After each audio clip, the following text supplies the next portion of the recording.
Welcome करते हैं मेरे चैनल मैथ यापा पे। आज हम लोग जो है टिश्यू से रिलेटेड जो भी क्वेश्चन आए हैं एग्जाम में उसको हम लोग करने वाले हैं। तो आइए स्टार्ट करते हैं। क्वेश्चन नंबर 1, हमारे शरीर में वसा संचायक ऊतक कौन सा होता है? ठीक, आपके पास ऑप्शन है: ए एपिथेलियल ऊतक, दूसरा वस्कुलर ऊतक, तीसरा जो है एरियोलर ऊतक, चौथा क्या है एडिपेज ऊतक। तो आपका जो आंसर हो जाएगा एडिपोज ऊतक हो जाएगा। ठीक है, आइए इसके बारे में देखते हैं एडिपोज ऊतक जो है क्यों होगा और इसका क्या क्या फंक्शन होता है। ये इसके बारे में फुल डिटेल देखते हैं। जो एडिपोज ऊतक होता है ये जो है हमारे शरीर में जो है पाया जाता है। ठीक है, और ये एक विशेष प्रकार की कैसी होती है, संयोजी ऊतक होती है, जिसको हम लोग बोलते हैं कनेक्टिंग टिश्यू। ठीक है, कनेक्टिंग टिश्यू, कनेक्टिंग टिश्यू भी इसको बोला जाता है। ठीक, ये भी पूछा जाता है कि इसमें कौन सा ऊतक है जो कनेक्टिंग टिश्यू है, तो आपको बताना है एडिपोज ऊतक। ठीक है, तो ये हमारे शरीर में पाया जाने वाला एक संयोजी ऊतक होता है। ठीक है, इनका जो मुख्य काम होता है वो शरीर में फैट को जमा करने का काम होता है। ठीक, ये क्या जमा करते हैं अपने शरीर में? फैट को जमा करते हैं। ठीक ना, ये कोशिकाएं जिनको एडिपोसाइट्स भी कहा जाता है, ये ऊर्जा को लिपिड के रूप में स्टोर करते हैं। ठीक है, इनको जो है एडिपोसाइट्स के रूप में भी जो है जाना जाता है, और ये क्या करते हैं, ऊर्जा को लिपिड के रूप में जो है स्टोर करके रखती हैं। जो एडिपोज है वो मेनली जो है दो तरीके का अपने शरीर में पाया जाता है। पहला जो है सफ़ेद एडिपोज ऊतक होता है, दूसरा क्या होता है, ब्राउन एडिपोज ऊतक होता है। ठीक, सफ़ेद एडिपोज ऊतक क्या होता है, यह शरीर में सबसे अधिक मात्रा में पाया जाता है। इसका काम ऊर्जा को सुरक्षित रखना और अंगों को सुरक्षा देना होता है। ठीक, जो सफ़ेद एडिपोज होता है ये मैक्सिमम जो है आपके शरीर में मैक्सिमम यही पाया जाता है। ठीक, इसका काम क्या है, ऊर्जा को सुरक्षित रखना और अंगों को सुरक्षा प्रदान करना, इसका मेन काम होता है। ठीक, जो ब्राउन एडिपोज ऊतक है ये क्या करता है, यह कैलोरी जलाकर शरीर में गर्मी पैदा करता है। यह शिशुओं में अधिक पाया जाता है, मतलब कि बच्चों में जो है ये ज़्यादा मात्रा में ये पाया जाता है। ठीक है, और ये क्या करता है, कैलोरी जला करके शरीर में क्या करता है, गर्मी को पैदा करता है, एनर्जी को जो है पैदा करता रहता है ये। ठीक है, और ये शरीर में किस पार्ट में पाया जाता है ये देख लेते हैं। यह शरीर के जो है अलग अलग हिस्सों में स्थित होता है। जैसे सबसे पहले बात की जाए त्वचा के नीचे, मतलब कि स्किन के जो है ये नीचे पाया जाता है, जस्ट स्किन के नीचे होता है, जो हमें बाहर से दिखाई देता है। ठीक है, जो हमें जो है बाहर से दिखाई पड़ता रहता है। अंगों के आसपास होता है। ठीक, यह पेट के अंदरूनी अंगों जैसे लीवर और किडनी के चारों ओर फैला हुआ होता है। ठीक है, और नेक्स्ट है आपका हड्डियों के बीच में भी जो है ये पाया जाता है, या हड्डियों के खोखले हिस्से में भी ये पाया जाता है। अब इसका जो मुख्य फंक्शन है वो क्या है, उस पर एक नज़र डाल लेते हैं। सबसे पहला काम इसका क्या है, मेन काम क्या है, ऊर्जा का भंडारण करना। ठीक, एनर्जी स्टोरेज। जब हम खाना नहीं खाते हैं तो शरीर इसी जमा चर्बी का उपयोग ईंधन के रूप में करता रहता है। ठीक, जैसे आपको जब भूख लगती है लेकिन आपने खाना ना खाया हो तो आपको जो एनर्जी मिलती है वो इंटरनल एनर्जी है। कैसी एनर्जी है, इंटरनल एनर्जी। ठीक, जो इंटरनल एनर्जी आती है वही फैट से ही आती है। ठीक ना, जो फैट होता है उसी से आता है, और इसमें जो मेन काम होता है वो किसका है, ये एडिपोज ऊतक का ही काम होता है। ठीक है, फिर नेक्स्ट आता है आपका सुरक्षा प्रोटेक्शन के बारे में। यह नाजुक अंगों के लिए एक कुशन या गद्दी की तरह जो है काम करता है, जिससे बाहरी चोट से बचाव हो सके। ठीक, ये जो गद्दी की तरह होता है, ठीक कुशन के जैसा होता है, वो चोट को क्या करता है, एब्जॉर्ब कर लेता है। इस वजह से अंदर के जो अंग होते हैं वो प्रोटेक्शन में रहते हैं।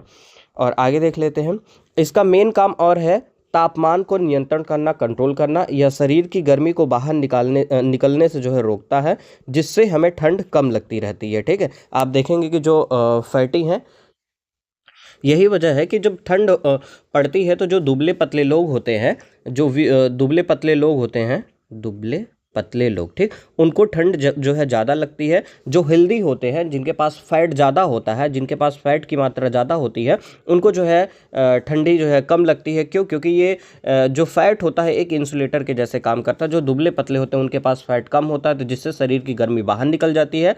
जो फैटी होते हैं उनके पास फैट ज़्यादा होता है, उनके शरीर से जो एनर्जी होती है, गर्मी होती है, वो बाहर नहीं निकल पाती है। इस वजह से जो है उनको ठंडी कम फील होता है। ठीक, लेकिन ये फैक्ट ऐसी बात नहीं है, ये जो ठंडी लगना होता है वो और भी चीज़ों पे डिपेंड कर सकता है, लेकिन फैट की वजह से ये चीज़ें होती हैं, तो मैंने आपको बता दिया। ठीक है, नेक्स्ट है आपका हार्मोन का निर्माण। ठीक है, यह लेप्टिन जैसे हार्मोन बनाता है जो हमारी भूख और मेटाबॉलिज्म को नियंत्रित करते हैं। ठीक है, अगर बात किया जाए एडिपोज ऊतक क्या बनाता है, तो लेप्टिन नाम का जो है एक हार्मोन बनाता है। ठीक है, क्या, लेप्टिन नाम का एक हार्मोन बनाता है जो हमारे मेटाबॉलिज्म को कंट्रोल करते रहते हैं। ठीक, अब आते हैं नेक्स्ट क्वेश्चन पे अपने, और हाँ उसका आंसर देख लेते हैं। पहले वाले का क्वेश्चन का आंसर क्या था आपका, एडिपोज ऊतक। ठीक, एडिपोज ऊतक क्वेश्चन में है वसा संचायक ऊतक। वसा संचायक के बारे में बात की जाए कि मतलब फैट स्टोरेज के बारे में बात किया जाए, फैट स्टोरेज। ठीक, तो फैट स्टोरेज कौन करता है भाई, एडिपोज ऊतक करता है। ठीक, एडिपोज ऊतक टिश्यू, एडिपोज टिश्यू करता है। ठीक है, आइए नेक्स्ट क्वेश्चन पे चलते हैं अपने। हाँ, नेक्स्ट क्वेश्चन है आपका ऊतक। ऊतक क्या होता है, टिश्यू क्या होता है। ठीक है, आइए टिश्यू के बारे में एक जो है पहले पूरी जानकारी ले लेते हैं, टिश्यू होता क्या। ऊतक, ऊतक क्या होता है, आइए ये देख लेते हैं। जो ऊतक होता है वो क्या होता है, सेल का एक समूह होता है। ठीक है ना, जिसकी रचना, उत्पत्ति और कार्य एक समान होते हैं, उसे क्या बोला जाता है, टिश्यू कहा जाता है। ठीक है ना, जो आपके सेल होते हैं, सेल सेल ढेर सारे सेल मिलकर के क्या बनाते हैं, आपके टिश्यू बनाते हैं। ठीक है, ढेर सारे सेल मिलकर के आपके क्या बनाते हैं, टिश्यू बनाते हैं। ठीक ना, और ये जो सेल, ढेर सारे सेल जो मिलते हैं, जो समूह बनाते हैं, उनकी जो रचना है, उनकी जो ओरिजिन है, इनके जो फंक्शन है, और ये क्या होते हैं, एक समान होते हैं। ठीक ना, और इन्हीं चीज़ों को क्या बोला जाता है, टिश्यू बोला जाता है। ठीक, अगर आसान शब्दों में बात की जाए तो जब बहुत सारी एक जैसी कोशिकाएं मिलकर किसी खास काम को पूरा करती हो तो उस ग्रुप को क्या बोला जाता है, ऊतक बोला जाता है। ठीक है, आई होप सो ऊतक आपका क्लियर हुआ होगा। अब आइए देखते हैं एनिमल टिश्यू। ठीक ना, ये प्लांट टिश्यू के बारे में बात नहीं हो रही, यहाँ पे सिर्फ और सिर्फ एनिमल टिश्यू के बारे में बात हो रही है। तो एनिमल टिश्यू जो है मेनली 4 प्रकार के यहाँ पे देखे जा रहे हैं। ठीक है ना, पहला क्या है आपका उपकला ऊतक। ठीक, नेक्स्ट है आपका संयोजी ऊतक, उसके बाद है आपका पेशी ऊतक, उसके बाद है तंत्रिका ऊतक। जो आपकी उपकला ऊतक होती है वो क्या है, एपिथेलियल टिश्यू। ठीक, यह शरीर के बाहरी अंगों जैसे त्वचा और अंदरूनी अंगों की परत बनाता है। ठीक है, और इसका जो काम होता है वो क्या होता है, रक्षा करना और सोखना। ठीक ना, रक्षा करना और किसी भी जो है शॉक को एब्जॉर्ब करने का इसका जो है काम होता है, एपिथेलियल टिश्यू। ठीक है, इन सब के बारे में डिटेल बात करेंगे, अभी इतना जानते रहिए कि उपथला ऊतक क्या होता है। ये शरीर के बाहरी अंगों और अंदरूनी अंगों की परत बनाता है और इसका काम मेनली क्या होता है, रक्षा करना होता है। ठीक है, नेक्स्ट है आपका संयोजी ऊतक, जिसको हम लोग बोलते हैं कनेक्टिव टिश्यू बोलते हैं, और इससे एग्जाम में एक क्वेश्चन पक्का आता ही आता है। ठीक है, जैसे नाम से ही पता चल रहा है कि यह शरीर के अंगों को आपस में जोड़ने का काम कर रहा है, क्योंकि इसका नाम ही यहाँ पे दिख रहा है, कनेक्टिव टिश्यू दिख रहा है। ठीक है ना, अगर बात की जाए एग्जाम्पल की तो जो सबसे पहले नंबर पर आता है रक्त। ठीक, ये बहुत बार पूछा गया है कि रक्त किस प्रकार का टिश्यू होता है, तो आपको आंसर बताना है, ये कनेक्टिव टिश्यू होता है। ठीक है, उसके बाद फिर आता है आपका हड्डियाँ, बोन्स। बोन्स कैसी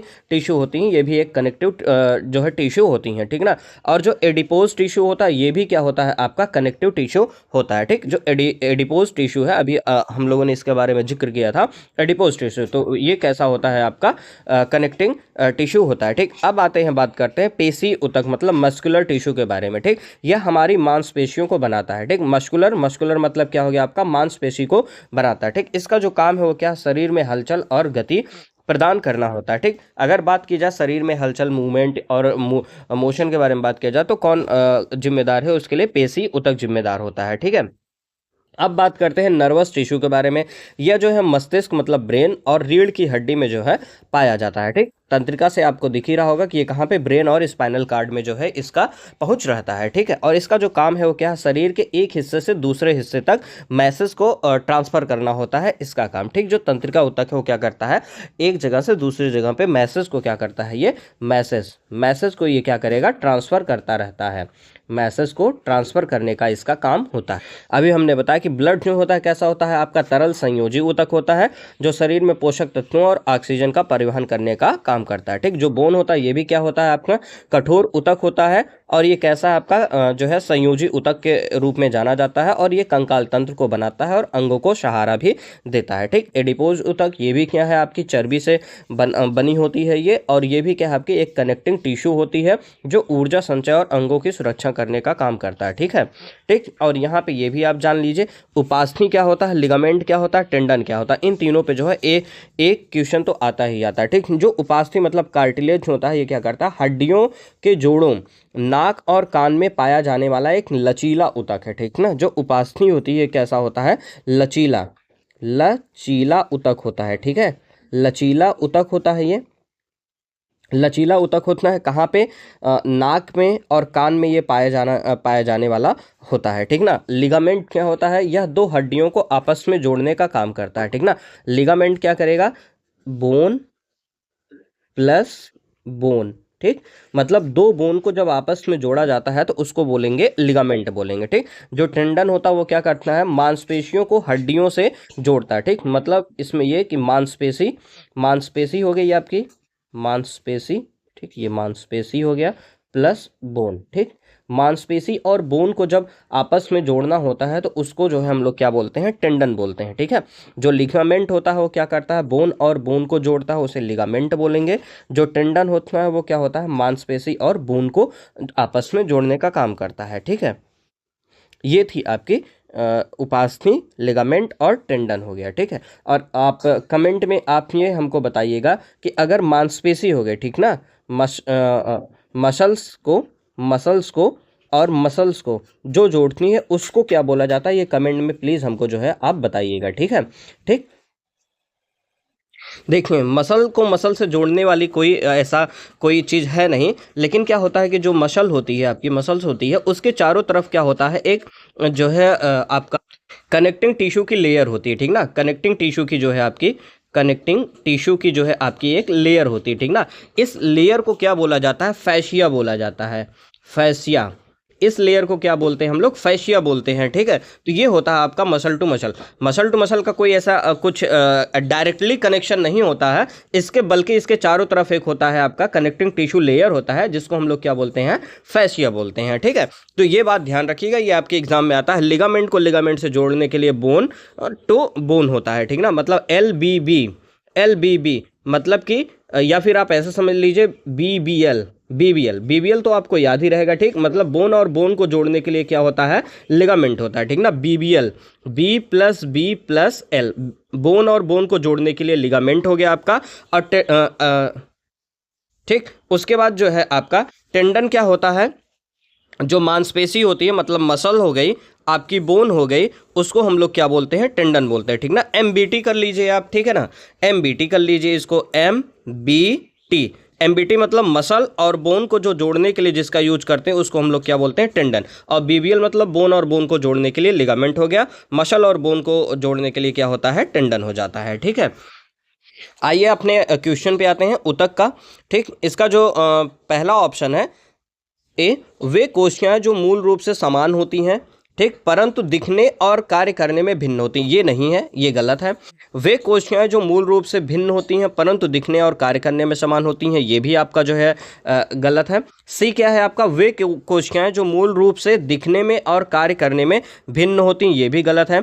वे कोशिकाएं जो मूल रूप से दिखने और कार्य करने में समान होती हैं, यही आपका आंसर हो जाएगा, ठीक। मैंने बताया कि ये क्या होती हैं कि ये कोशिकाओं का सेल का जो है एक समूह होता है जो दिखने में और कार्य करने में कैसे होते हैं? सेम होते हैं, ठीक ना। बिल्कुल कैसे होते हैं? सेम होते हैं, उन्हीं को बोला जाता है टिश्यू बोला जाता है, ठीक है। आइए अपने अगले क्वेश्चन पे चलते हैं भाई, जो आपका अपना अगला नेक्स्ट क्वेश्चन है आपका, तने और मूल के किस क्षेत्र में कोमल मृदुतक कोशिकाएं जो है होती हैं, जो पादप के लिए पोषक तत्वों को ले जाती हैं और संग्रहित करती हैं, ठीक। यहाँ पे कोमल मृदुतक कोशिकाएं बोला जा रहा है, जिसका मतलब होता है सॉफ्ट पैरेन्काइमा सेल होता है, ठीक। जिसको कोशक मृदुतक कोशिकाओं को बोला जाता है सॉफ्ट पैरेन्काइमा सेल बोलते हैं, ठीक है। तो आइए सबसे पहले देखते हैं हम लोग पैरेन्काइमा सेल होती। जो पैरेन्काइमा होता है ये क्या होता है आपका? ये सबसे सिंपल और लिविंग टिश्यू होता है।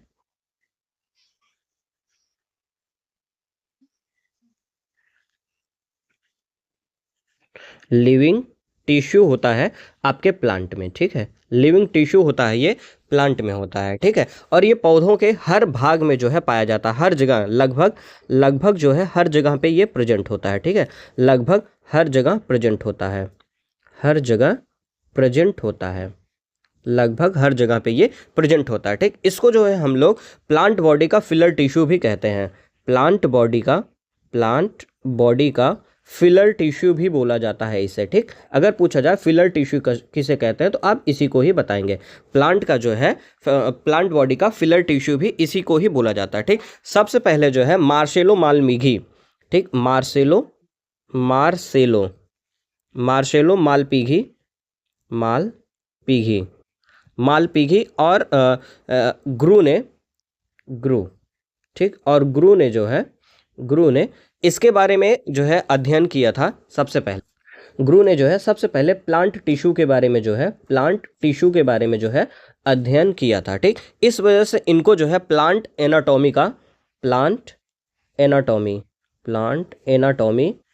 का फादर भी कहा जाता है, ठीक। जो प्लांट एनाटॉमी है उसका जो फादर है वो कौन है? मार्सेलो मालपीघी, और ग्रू को बोला जाता है क्योंकि सबसे पहले इन्होंने जो है प्लांट टिश्यू के बारे में जो है स्टडी किया हुआ था, ठीक है। अगर पूछा जाए ये कहाँ कहाँ पे प्रेजेंट होते हैं तो आप बता सकते हैं रूट में, रूट कॉर्टेक्स में पाए जाते हैं, स्टम में, ठीक, स्टम पिथ में पाए जाते हैं, ठीक। उसके बाद जो है मीजोफिल में पाए जाते हैं, मीजोफिल मतलब कि जो पत्तियां हैं वहाँ पे पत्तियां, ठीक, जो पत्तियां हैं वहाँ पे पाए जाते हैं। फल में भी ये पाए जाते हैं, ठीक, बीज में भी ये जो है पाए जाते हैं, ठीक है। मतलब ये समझ लीजिए कि जो भी सॉफ्ट पोर्शन है वहाँ पे आपके ये जो है पोर्शन, ठीक, पोर्शन जो सॉफ्ट पोर्शन होता है वहाँ पे ये आपके जो है पैरेन्काइमा सेल जो है मौजूद होते हैं, ठीक। अगर क्या नाम है कि पैरेन्काइमा सेल आ गया तो आप ये समझिए कि वहाँ पे सॉफ्टनेस के बारे में बात की जा रही है, ठीक है।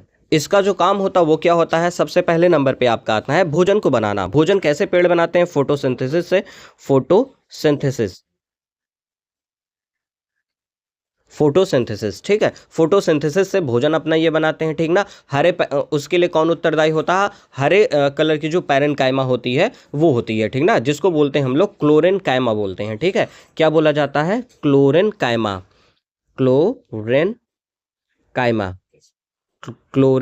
ठीक। और उसके बाद जो है आपका स्टोरेज करने के लिए भी जो है इनका यूज होता रहता है, ठीक। जो फूड स्टोरेज होता है, ठीक, फूड स्टोरेज, उसके लिए भी ये उत्तरदायी होते हैं। तीसरा, अगर जो है गैसों का आदान प्रदान करना है, गैसों का आदान प्रदान, ठीक, गैसों का जो आदान प्रदान करना होता है वो भी ये करते रहते हैं, ठीक है। और जो पेड़ पौधों को जब कभी भी चोट लग जाती है तो उनके घाव को हील भी यही करते हैं, ठीक है ना। घावों को भरने के लिए भी जो है पैरेन्काइमा का यूज किया जाता है, ठीक है। और जो जलीय पौधे होते हैं वो तैरने के लिए भी जो है पैरेन्काइमा सेल का जो है यूज करते रहते हैं। और जो है एक और चीज़ देखिए, ये पौधों को जो है लचीलापन भी प्रदान करते हैं। क्या करते हैं? लचीलापन, ठीक है। लचीलापन भी जो है ये प्रोवाइड करते हैं, ठीक है। जो पैरेन्काइमा सेल होती है ये पौधों को लचीलापन भी प्रोवाइड करती है। और ये क्वेश्चन बहुत बार पूछा गया है कि लचीलापन किसकी वजह से होता है, तो आप बताएंगे पैरेन्काइमा की वजह से होता है, ठीक है। आइए क्वेश्चन पे चलते हैं। तो आपका इसमें आंसर क्या हो जाएगा? देखिए, अभी मैंने बताया कि ये लगभग हर पार्ट में पाया जाता है, ठीक है। तो आप कोर्टेक्स में भी आप इसको देखेंगे और पिथ में भी आप देखेंगे, ठीक है ना। लेकिन जो आपके आरआरबी एनटीपीसी है उसने जो है मज्जा को ही जो है आंसर माना है, ठीक है। तो आपका जो आंसर हो जाएगा यहाँ पे पिथ ही हो जाएगा। और आने वाले एग्जाम में कहीं पे भी ये पूछा जाएगा तो लगभग जो है आपको पिथ ही बताना है, ठीक ना। पाया तो लगभग हर जगह होता है, लेकिन मैक्सिमम जो है आपका यहीं पे है। और इसको आंसर आयोग ने इसी को आंसर माना है, पिथ को ही आंसर माना है, ठीक है। तो आइए आगे चलते हैं नेक्स्ट क्वेश्चन पे। अत्यधिक मोटी लिग्निन भित्तियों वाली मृत कोशिकाओं से बना एक पादप ऊतक, दृढ़ोतक, जिसको बोलते हैं स्क्लेरेन्काइमा बोलते हैं, का मुख्य फंक्शन क्या होता है, ठीक। तो अब यहाँ पे आ गया स्क्लेरेन्काइमा आ गया, ठीक। अभी पैरेन्काइमा पढ़ा था, अब हम लोग देखते हैं स्क्लेरेन्काइमा क्या होता है। आइए इसके बारे में डिटेल ले लेते हैं। ये जो स्क्लेरेन्काइमा